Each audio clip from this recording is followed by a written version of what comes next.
Chapter 10 circle start करेंगे आज theorem 8। Theorem है the angle subtended bye an arc eight the centre is double the angle subtended bye it at any point on the remaining part of the circle.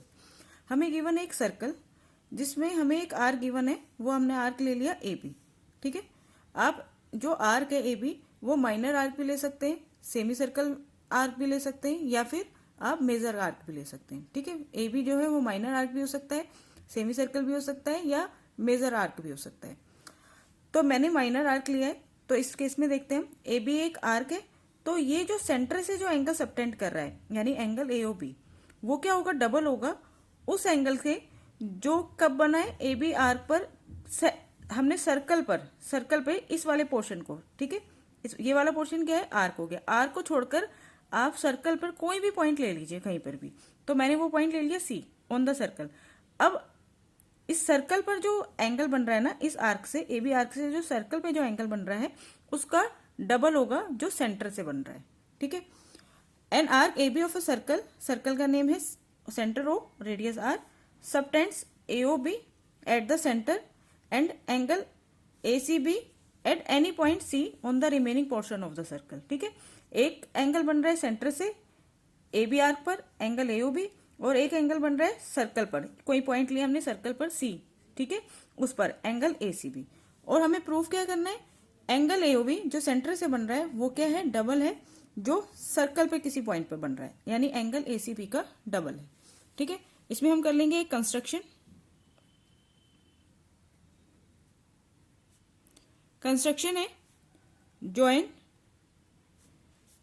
CO को join कर देंगे, CO and extend it to a point D, और उसको थोड़ा extend कर देंगे बाहर तक। ये ठीक है, अब देखिए जैसे कि हमने पढ़ा है एक्सटीरियर एंगल प्रॉपर्टी, हम वो यूज करेंगे। उससे पहले मैं बता देती हूँ आपको। देखिए ये वाला ट्रायंगल लिया हमने, इस वाले ट्रायंगल में ओ सी और ओ ए ये दोनों क्या है, इक्वल है। In triangle A O C is equal to O A, O C और ओ ए इक्वल है, क्यों, रेडियाई ऑफ अ सर्कल, ये दोनों रेडियाई हैं, तो इसलिए क्या इन दोनों का अपोजिट, ये दोनों साइड्स इक्वल हैं, तो इन दोनों के जो अपोजिट एंगल्स बन रहे हैं, इन दोनों साइड्स के अपोजिट एंगल जो हैं वो भी इक्वल होंगे। ओसी साइड का, ओसी जो साइड है उसका अपोजिट एंगल क्या है, एंगल ओ ए सी, वो किसके इक्वल होगा, जो साइड ओ है, ओ ए जो साइड है उसका अपोजिट एंगल जो है वो कौन सा है, एंगल ओ सी ए। रीजन लिखेंगे आप यहां पर, angles opposite to equal sides are equal, equal sides के जो अपोजिट एंगल्स होते हैं वो भी इक्वल होते हैं। ठीक है, अब इसी ट्रायंगल में देखिए इन ट्रायंगल एओसी, एओसी ट्रायंगल जो है इसमें एओ डी जो है वो एक्सटीरियर एंगल है, angle AO D is the exterior angle. हमने एक्सटीरियर एंगल प्रॉपर्टी पढ़ी है। एक्सटीरियर एंगल क्या होता है, एक्सटीरियर एंगल जो होता है वो, जैसे इस वाले ट्रायंगल में ये वाला एक्सटीरियर है ना, तो इसके जो पास वाला एंगल है इसको छोड़कर एक्सटीरियर एंगल इन दोनों के सम के इक्वल होता है। ठीक है, in triangle AOC AO D, angle AO D is the exterior angle, तो angle AO D is equal to angle O A C plus angle O C A. अब यहाँ पे लिख देंगे बाय एक्सटीरियर एंगल प्रॉपर्टी। देखिए मैं एक बार समझा देती हूँ, यहाँ पे छोटा सा डायग्राम बना के, ये ट्रायंगल हो गया, ये हो गया एक्सटीरियर एंगल। ठीक है, तो एक्सटीरियर एंगल किसके इक्वल होता है, exterior angle is equal to the sum of opposite interior angle, ये वाला छोड़कर ना ये जो दो एंगल है इनके सम के इक्वल होता है। ठीक है, तो ये एक्सटीरियर है तो ये किसके इक्वल होगा, angle O C A plus angle O A सी, इन दोनों के सम के इक्वल होगा। ठीक है, आगे देखिए, angle AOD is equal to angle, अब हम क्या करेंगे, एंगल ओ ए सी को एंगल ओ सी ए लिख देंगे। ठीक है, अब इसका रीजन आप यहां पे लिख सकते हैं, क्योंकि हमने एंगल ओ ए सी को इक्वल शो कर रखा है एंगल ओ सी ए के, है ना, यहां पर। तो एंगल ओ ए सी को लिख दिया हमने एंगल ओ सी ए, तो यहां पर ये बन गया angle A O D is equal to twice angle O C A. Angle O C A plus angle O C A is equal to twice angle O C A. ठीक है, अब आ जाओ कौन से ट्रायंगल में, इस वाले ट्रायंगल में। ओ बी और ओ सी इक्वल है, सेम चीज यहां पे रखेंगे हम।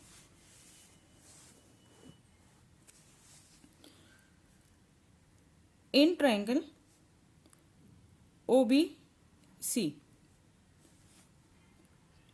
सबसे पहले हमने लिया O B is equal to O C. ठीक है, ओ बी और ओ सी इक्वल है, रेडियाई ऑफ अ सर्कल, एक ही सर्कल की रेडियस।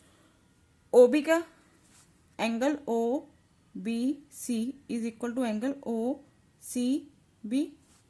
रीजन आप लिखेंगे, angles opposite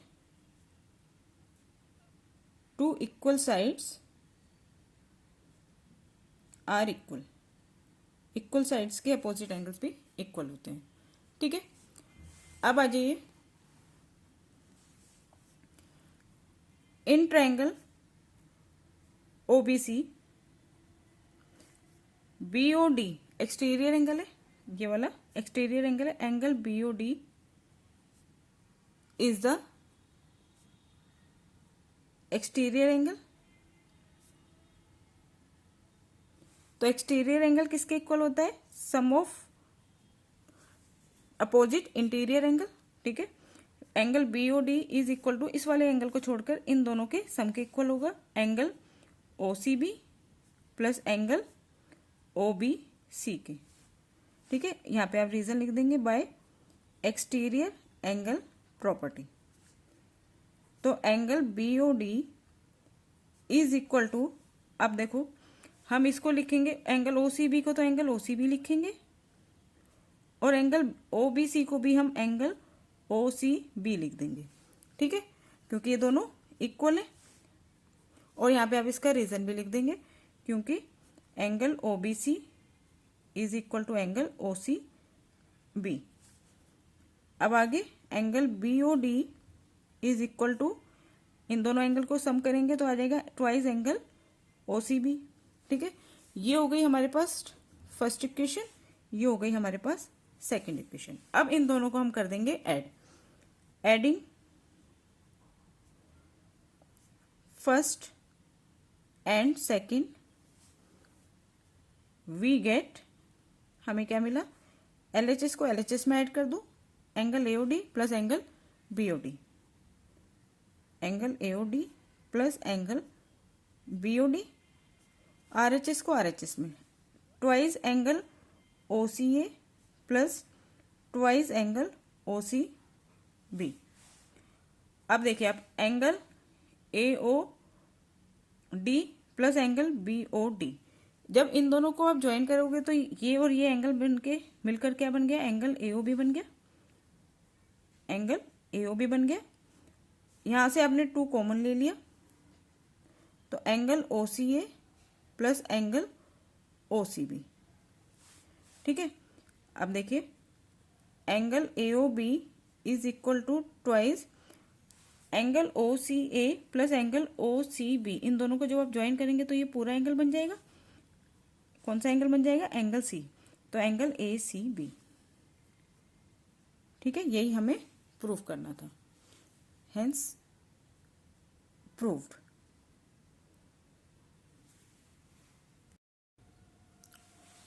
theorem 9, angles in the same segment of a circle are equal. हमें दिखाना है कि सेम सेगमेंट पर, एक सर्कल पे सेम सेगमेंट पे जो एंगल्स बनते हैं वो इक्वल होते हैं। तो एक दो चीजें मैं आपको पहले समझाती हूँ, आप यहाँ पे ध्यान दीजिए। देखिए, ये एक सर्कल हो गया, इस सर्कल पे दो पॉइंट्स ले लिए, ये पॉइंट हो गया ए, ये पॉइंट हो गया बी, तो ये जो है ये क्या है, माइनर आर्क, ठीक है, और ये क्या है, मेजर आर्क। अब दो पॉइंट सर्कल पे हमने जो दो पॉइंट्स लिए इनको अगर हम ज्वाइन कर दें तो ये ए बी क्या बन जाती है, एक कोड बन जाती है। ए बी एक कोड है और ये एक माइनर आर्क है, ए बी एक माइनर आर्क है। तो कोड और माइनर आर्क के बीच का जो ये रीजन होता है इसे हम कहते हैं माइनर सेगमेंट, और मेजर आर्क और कोड के बीच का जो रीजन होता है इसे हम कहते हैं मेजर सेगमेंट। हम कह सकते हैं कि ए बी जो एक कोड होती है वो एक सर्कल को दो सेगमेंट में डिवाइड करती है। तो माइनर आर्क के साथ जो कोड रीजन बनाती है उसे हम माइनर सेगमेंट कहते हैं, और मेजर आर्क के साथ, ठीक है, मेजर आर्क में हम यहाँ पे कोई पॉइंट सी भी ले सकते हैं, मेजर आर्क के साथ कोड जो रीजन बनाती है इसे हम कहते हैं मेजर सेगमेंट, ठीक है। इस तरह से एक सर्कल दो सेगमेंट में डिवाइड हो जाता है एक कोड से। अब सेम सेगमेंट, यानी कि अगर हम ऊपर वाला सेगमेंट ले रहे हैं तो ये मेजर सेगमेंट जो ले रहे हैं इसमें जो एंगल्स बन रहे हैं, एक ही सेगमेंट पे जो एंगल्स बनते हैं वो इक्वल होते हैं, चाहे आप एंगल ए सी बी बना दो, चाहे आप एंगल ए डी बी बना दो, चाहे आप एंगल ए ई बी बना दो, ये सारे क्या होंगे, angle A C B, angle A D B, angle A E B, ये सारे क्या होंगे, इक्वल होंगे, क्योंकि ये एक ही सेगमेंट पे बन रहे हैं, है ना। इसी तरह से अगर हम नीचे बनाए, चाहे एंगल ए एफ बी बना दो, ए जी बी बना दो, कितने भी बना दो, तो ये जो एंगल्स होंगे ये इक्वल होंगे। सेम सेगमेंट में जो एंगल्स बनते हैं वो इक्वल होते हैं, ये हमें शो करना है, ठीक है।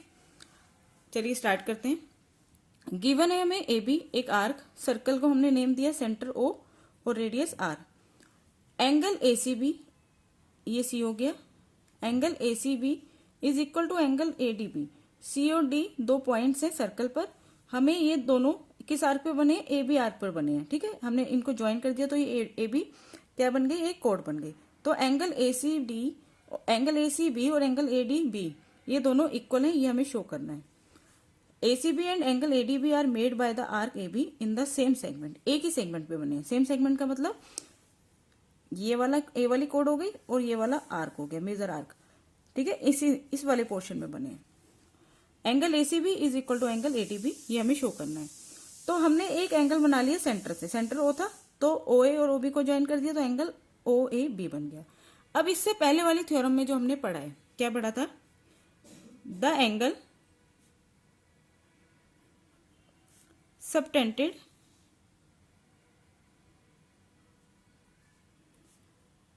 by an arc at the center is double the angle subtended by the arc at any point in the remaining part of the circle।